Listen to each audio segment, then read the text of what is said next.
కనబడుతున్నది. You're truly identifying with him, being like him. So ఆయనతో ఇక మనం ఐక్యము గలవారమై ఉంటాం అన్నమాట. ఇక ఆయనలాగా ఉంటాం. So baptism is an acknowledgement that our old sinful selves have been crucified with Christ. So మన పాత పాప కోరికలు అన్నిటి విషయమై మనం సిలువ వేయబడుతున్నాం బాప్తిస్మం అంటే. And it's a profession from here forward to live a new life. So ఇక అక్కడ నుంచి ఇదిగో నేను క్రొత్త జీవితాన్ని జీవిస్తాను అని ప్రభు కొరకు తీర్మానించుకోవటం. So if you're thinking about baptism, you've just got to ask yourself 2 questions. So బాప్తిస్మం తీసుకోవాలని ఇక్కడ మీలో ఉన్నవారు ఎవరైనా అనుకుంటున్నట్లయితే 2 ప్రశ్నలు గురించి ఆలోచన చేయాలి. Have you repented of your sins and received Jesus Christ as your Lord and Savior? ఇదిగో మీ పాపముల విషయమై పశ్చాత్తాపపడి మారు మనసు పొంది ప్రభువైన యేసుక్రీస్తుని మీ సొంత రక్షకునిగా అంగీకరించారా? And are you ready to go all in for Jesus? So క్రీస్తు కొరకు ఎంత దూరమైనా వెళ్ళడానికి సిద్ధంగా ఉన్నారా లేదా? You don't have to be perfect. మనం పరిపూర్ణత అనేది మన పరిపూర్ణంగా ఉండాల్సిన అవసరం లేదు. You don't have to know a lot. So మీకేమి ఎక్కువ జ్ఞానం తెలిసి ఉండాలనేది కూడా ఏమీ లేదు. It may seem too good to be true. అంటే ఈ నిజానికి ఎంతో దూరంగా ఉన్నట్లు అనిపించవచ్చు. It's not complicated. అయితే ఇదేమి క్లిష్టతరమైనది కాదు ఇది. Don't overthink this. దీని గురించి మరి అతిగా తీవ్రంగా ఆలోచన చేయమాకండి. If you have not been baptized, ఇదిగో ఒకవేళ మీరు బాప్తిస్మం గనుక పొందనట్లయితే, then I encourage you today to think about this. Take it before God. So నేను ఈ రోజు మీకు ధైర్యపరచాలనుకుంటున్నాను. దేవుని సన్నిధికి తీసుకెళ్ళండి ఈ విషయం. What would it look like for you to be baptized? So ఏంటి బాప్తిస్మం తీసుకోవడం అంటే ఎట్లా ఉంది నాకు అని దేవుని సన్నిధిలో మొరపెట్టండి. And then I want to address one other thing. So ఇంకో విషయాన్ని మీతో చెప్పాలనుకుంటున్నాను. If you were baptized before, already బాప్తిస్మం పొందిన వారు కనుక ఇక్కడ మనలో ఉన్నట్లయితే, but you didn't really know what you were doing. ఏదో అప్పుడేదో బాప్తిస్మం పొందారు కానీ నిజంగా పొందారు ఇలా ఉండాలి అనేది తెలియలేదు అనుకోండి. Maybe you did it because somebody made you. ఒక్కోసారి ఏంటి ఓకే తల్లిదండ్రులు చెప్పారు కాబట్టి తీసుకోవటం, లేకపోతే చిలకరింపు మన ఉదాహరణ అట్లా అయింది అనుకోండి. Maybe you did it more to be like a friend of yours instead of following Jesus. So క్రీస్తుని వెంబడిస్తూ ఆ విధంగా బాప్తిజం తీసుకోకుండా ఓకే నా ఫ్రెండ్ తీసుకున్నారు లేకపోతే నా కుటుంబంలో తీసుకున్నారు కాబట్టి అట్లా తీసుకున్నారు అనుకోండి. I just want you to think about that. Maybe you need to take that before God as well. So ఒకవేళ మీరేంటంటే దేవుని సన్నిధికి వెళ్ళి ఒకసారి దేవుని సన్నిధిలో పెట్టండి. ఓకే ఇట్లా చేశాను ఇలా అని చెప్పి దేవుని సన్నిధిలో పెట్టండి. It's a beautiful thing to rededicate your life to the Lord. So మరలా దేవునికి మీ యొక్క జీవితాన్ని పునఃసమర్పించుకోవడానికి ఇది ఒక మంచి అవకాశం. And to go all in with Jesus. So క్రీస్తు కొరకు చక్కగా ఎంత దూరమైనా వెళ్ళటం.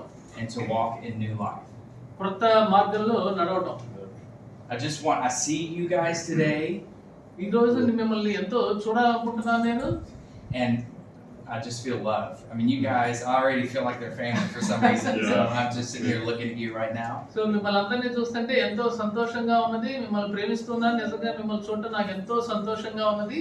And I thank you so much for your attention. Really. So మీ అందరూ కూడా మా పట్ల ఆ శ్రద్ధగా ఎంతో చేశారు. చాలా వందనాలు. Yes, and your hospitality. మీ యొక్క ఆతిథ్యాన్ని బట్టి చాలా థాంక్యూ. వందనాలు. ధన్యవాదాలు. And I'm just going to pray to let God speak to us here for a minute about repentance, faith, or baptism. So, what is it that God wants to work on?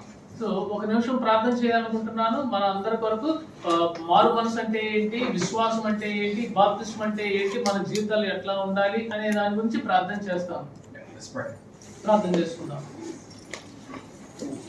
Lord, we just thank you.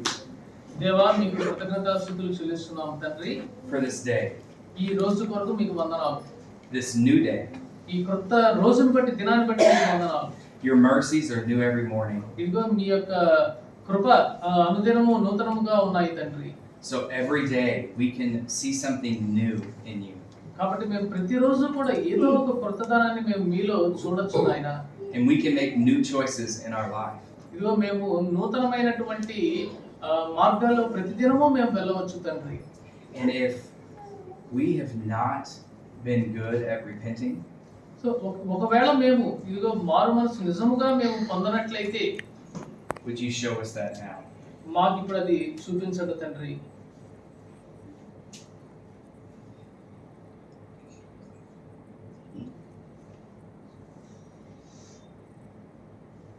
Lord, we we repent of not repenting when we should. దేవా, మరి మేము మారు మనసు పొందాల్సినటువంటి సమయంలో మారు మనసు పొందనందుకు నాయన మరి మేము ఇప్పుడు మీకు మారు మనసు పొందుతున్నాం, అడుగుతున్నాం తండ్రి. We thank you for your grace. మీ కృపను బట్టి మీకు వందనాలయ్యా.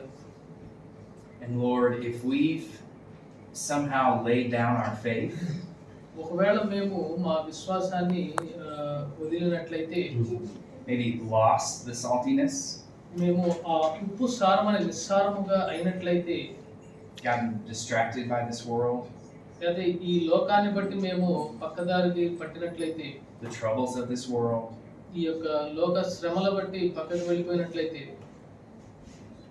would you show us that now? మాకు చూపించండి. ఒకవేళ మేము అట్లా పయనిస్తూ ఉన్నామేమో మాకు చూపించండి.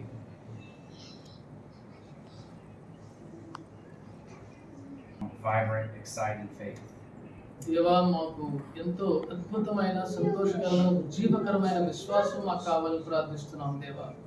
Thank you for being faithful to us. మా పట్ల మీ యొక్క విశ్వాస్యతను బట్టి మీకు వందనాలయ్యా. And give us the strength to have faith every day. So ప్రతిరోజు విశ్వాసం కలిగి ఉండడానికి మాకు శక్తిని ఇవ్వండి తండ్రి. And then Lord, if we need to take a bold step of baptism, ఒకవేళ మేము బాప్తిస్మం విషయమై బలమైనటువంటి నిర్ణయం తీసుకోవాల్సి వస్తే, would you show that to us? మాకు అది చూపిస్తారా తండ్రి? We know there is excitement